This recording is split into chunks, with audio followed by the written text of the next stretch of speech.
Hey guys, it's me, Kendall. Um, so sorry I haven't been posting, at least on YouTube, in a little bit. The past few months for me have been pretty busy, just with school and prom and just all that fun stuff. Um, but I'm back, and today I am gonna do a Q&A. I posted something on my Instagram a few days ago, and it was like, "Hey, ask me some questions." And now I'm here with the questions and the answers. So let's get right into it. First question: do you believe in the saying, if it's meant to be, it will be? Um, yeah, I do. I believe in that because I feel like if God or the universe or whatever you believe in has something meant for you, then it'll find its way to you somehow. Whether that's a person, a career, an animal, anything, I think it'll always find its way to you. And it might take time, but I think that it'll definitely find its way to you and it'll work out with that. Okay, second question. Have you ever had someone you've written a poem about hear it and ask if it's about them? Yeah, all the time actually. So I write my poems about like a lot of people. It's not like there's two main people that I've written about, one definitely more than the other. But there has been times, and everyone that I write poems about mostly is aware, kind of, in some way or another. They can assume. Well, that's what you get for being friends with a poet. So I don't know what they expected, but yeah, there's definitely been a few where they're like, "Hey, is this about me?" And I'll be like, this is awkward, but yeah, it is. Sorry. Don't do me dirty and you won't get written about." Another question: how do you decide which poems to record and read? My mood. It it honestly depends on what I'm feeling that day, what I'm feeling in the moment, and whatever flows. If I'm trying to read a poem and it takes me a million tries, then I might just move on and find an easier one to read for that day, or just not even post a poem that day. It kind of just depends. Another question I got is about the writing process. And it says, do you sit down and write a poem in one go, or do you come back to it after a while? It depends. It depends on my mood. It depends on the time. It depends on what I'm writing about. I think if I have an idea of a poem, but I haven't like figured out everything, then I'll put it in my notes app on my phone, and then I'll come back to it later when I am in a writing mood or if I want to write it. Um, but sometimes if I'm like, if I've had a rough day, I'll just sit down and just write, and I'll just write and write and write and write until I get really bored. So it really depends. Sometimes, yeah, I'll get them all done, but then other times it'll take me a few months, a few weeks, like write a poem. How do you get inspiration for your poems? My life. Yeah, that's pretty much it. Sometimes I'll write like a few about my friends' situations or what they're going through, but majority of the poems are my life and what I've been through and what I've experienced in my 16 years on this earth. Um, but yeah, definitely the the boys that have been in my life, some more than others, my friends, family, all of them are the inspiration in my poems. How do I get over a guy I'm in love with? I don't know. I'm still trying to figure that out myself. Not there yet. Um, I think with time and definitely no contact. Like I unfortunately am still in no contact with a person. And I feel like that's definitely helped like heal and just give time apart to grow as individuals. And it's definitely needed in a relationship or whatever. I feel like that time apart is really, really important and crucial. However, it does suck. It does suck, and you will miss them a lot. It's really hard, but I feel like to definitely grow as a person, you need that time apart in that space. So, maybe hit the block button on that one. I'm not really sure. If you figure it out, let me know. If not, sorry, I can't really help with that one. Ooh, another deep one. Who is the person in your life that's your biggest inspiration and why? I don't know. I maybe I'd have to say my mom, just because she did not have the best childhood growing up, and she has definitely like shown that she is a better person than how she was raised. She has overcome a lot in her life and a lot of loss and trauma. And I think if you met her like on the street or something, you wouldn't even be able to tell because, oh, that's right, sorry. If you, like, you wouldn't even be able to tell because she just, it's not that she hides it well, but she knows that she's had trauma, and she knows that, like, she knows how to heal from it. So I think she's definitely one of my biggest. I don't really have much like people that I look up to. Not that I can, like, oh my gosh, I know who that is. Like, I know I look up to them. Like, I do, but I do it subconsciously. Like, I don't even realize it. So, oh boy, this is a good one. How do you not lose yourself in a relationship?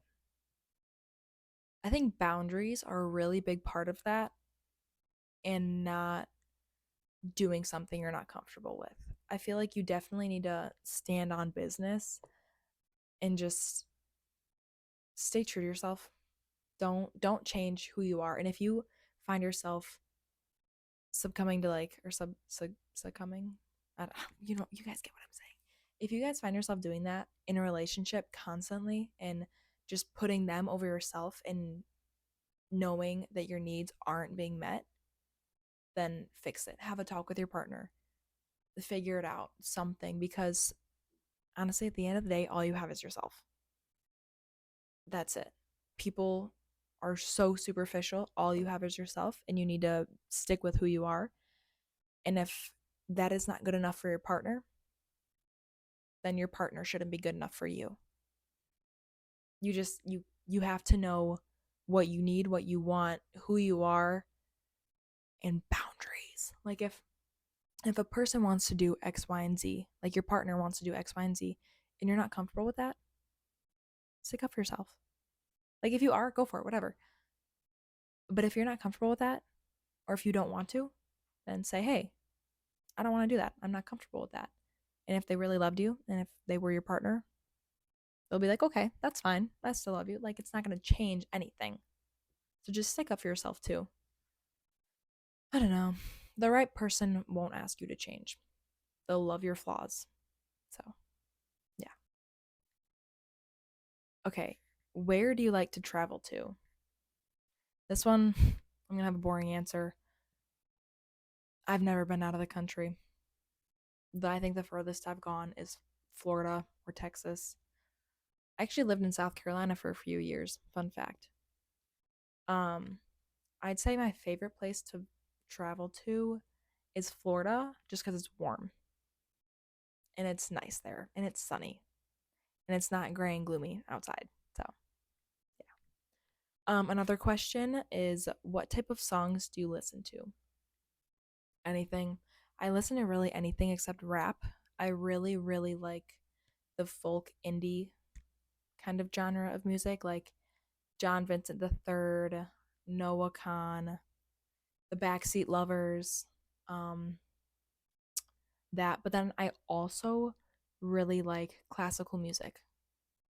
Really, really weird. Actually, no, it's not even weird. What? Um, I really love classical music, like instrumentals. Not like Beethoven, but I really like some, like, I don't know, Tom Odell, Bon Iver, Novo Amor. I could be butchering those names also, so maybe don't rely on me for that. But I also like country too. Really, anything in music except rap. Like, I'll listen to rap sometimes, but not often, unless I'm like going to a volleyball game or something and I need to like get hype. But It's not that often. How did you start writing poetry? More like what made you start? Well, I've been writing since like 7th grade, and now I'm a junior in high school, so it's been a few years. Um, I think I just needed an outlet for whatever I was going through at that time because I did have a super dark time in 7th grade. Classic middle school, just not want, just, not being happy. I feel like I just need to find an outlet and a place to put that. And I was always super good with my words. Like I was always writing stories and stuff when I was younger, but writing poetry I think started in like 7th grade because that was just the easiest way for me to get my feelings across and like put words to what I'm feeling without hurting anyone else, if that makes sense. Um this one says just marry me please. That's not a question. Um, how long have you been doing poetry for? Since 7th grade. Do you play any sports? If so, what sport? I play volleyball. So, yeah, I'm on the volleyball team for my school. Pretty fun sport. If volleyball wasn't in the same season as tennis, as girls' tennis for my school, I would do tennis or swim because I love swimming. But they're in the same season, so I can't. So I just stick to volleyball. Oh boy. Oh boy. This one says, would you try to get him back? Like, would you try and try again to get him back? I think right now, no. I'm thinking of one boy in particular. The main muse for all the poems, if you will. I think right now, no, just simply because I know that when we broke up, I had tried everything I could, and there's nothing more that I can do. Like the ball's in his court. There's nothing more that I can do to try to get him get him back or be friends again. Like I've done what I can. I did what I could. There's not much. Like I begged, I pleaded, I cried. I tried to convince. Apparently I'm not very good at it because it didn't work, but I think if you're still in a relationship and you're just going through a rough patch with them, but you do really love them, then yeah, definitely try and try again until they give you a reason to not. Try and try again, but if you see that your attempts of trying are going unnoticed and uncared for, then don't. If they want to walk away, then let them. So try, but don't like kill yourself over it, you know? Like don't dig yourself deeper into that hole if they're not reciprocating the effort. Okay, this one says, saying you still love your ex, do you see yourself loving or dating someone new? No. I Before I met my ex-boyfriend, I never wanted to get married and I never wanted kids either. And then I met him and that all changed. But now that we've broken up, I don't want to get married. I don't see myself marrying anyone else. And I'm not saying that I won't. I'm not saying that there's not a guy out there for me. There might be, there could be, but not that I would want. Like, even if I was like 100% over my ex, like totally done with him, I don't think I could put myself through that heartbreak again if it did happen. And I'm just going back to plan A. I'm not planning on getting married or having kids. I do love kids. I do like them. And I would love to have kids, but I don't want to get married or be with anyone else. And I'm not saying that's like set in stone, like I'm not getting married, I'm not having kids. I just, as of right now, I don't want to. So, how can people show you the poetry they have written? Um, you could try my DMs. But also, like, if you want to send them to me, great. But like, there's no you don't need any approval. Like if you are writing poetry and you like your poems and you think they're good, then they're good. They're good enough for you. You don't need approval from anyone else. Like, oh yeah, that's good. That's good. Good job. Do it for yourself. Like, you don't need my approval. Like if you want it, sure, you could DM me. They go through like a request on Instagram. TikTok, DMs are off. But Instagram, there's like requests if you really want to. But just keep in mind, poetry is for yourself. It's not showing people what you can do. It's not like, hey guys, look what I wrote.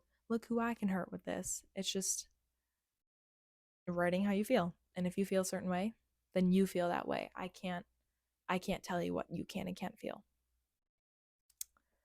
How'd you get into poetry? I kind of already answered that one. Just I needed a way to deal with my feelings, and that's poetry for me. How do you heal from a bad breakup? I don't even know the answer to that one. I wish I did, and I wish I had it all figured out so I could give you guys that advice. But I haven't even figured that one out on my own.